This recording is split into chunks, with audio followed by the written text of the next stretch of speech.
अब्दुल गनी बजीर थरपारकर से। आज हम मौजूद हैं सहराए थरपारकर के गांव मेहारी में, जहां पर इदारा आलमगीर वेलफेयर ट्रस्ट की जानिब से ऊँटों का सदका किया जा रहा है।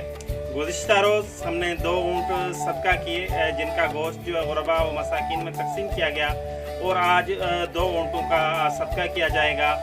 ज़बिया के बाद जो है वो गोश्त काट कर एक तरतीब के साथ इलाके के और गिरदो नवा के देहातों के गुरबा व मसाकिन में तकसीम किया जाएगा।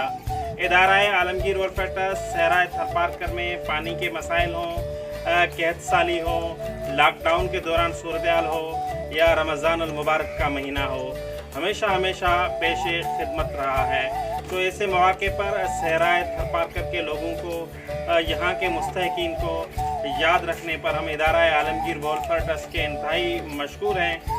और इसी के साथ ही तमाम मुखैर हजरात से, अहले खैर हजरात से गुजारिश करेंगे कि वो इदारा आलमगीर वेलफेयर ट्रस्ट का साथ दें, ताकि सहराए थरपारकर में पानी और दीगर जो भी ज़रूरियात हैं उन पर बेहतर तरीके से काम को जारी रखा जा सके।